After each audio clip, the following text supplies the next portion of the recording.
Well,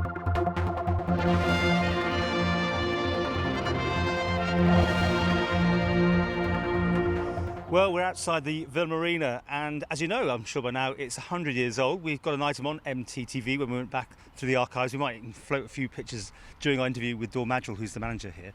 So the old girl's 100 years old, and you're going to celebrate. We are indeed. Not me personally, but I am too. But yes, the old girl's 100 years old, and I must admit she's looking fantastic on it. Yeah. Though, of course, we did spend £50 million in 2001 to 4. When it reopened in 2004, we made it a state-of-the-art venue for major bands to come over here and orchestras, etc. And you've done quite good at that, haven't you? It's been successful, people are playing here. And really, just looking back through the pictures of the past, it's amazing how many reinventions this place has had. It is actually, yes. Obviously the most recent one did leave us with a state-of-the-art venue, and we've had amazing artists over here since then. Snow Patrol, Robert Plant,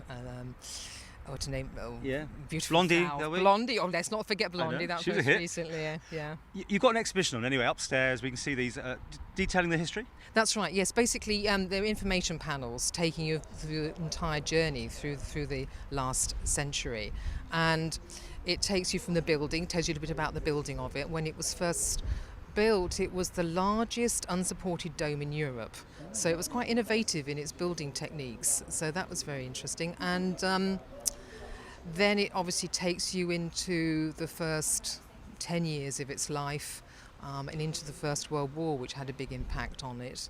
And then between the wars, so the island flourished, lots of tourists came here, lots of activity in this venue, not only for the tourists but for locals too. It was a major venue for entertainment.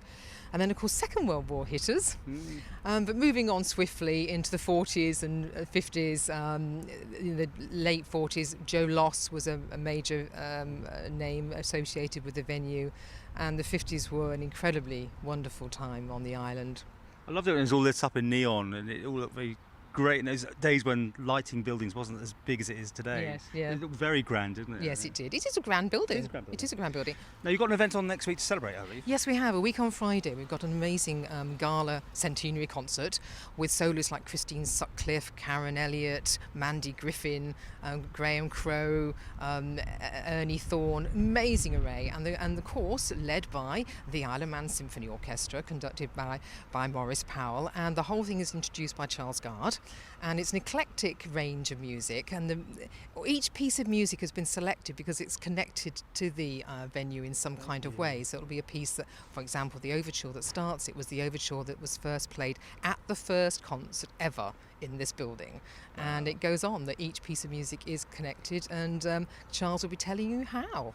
Well, look forward to that, and no doubt maybe in 100 years' time they'll dig out this old interview and play it back to remind us how it looked 100 years ago, because it might look quite different again. I'm sure it probably will, yes.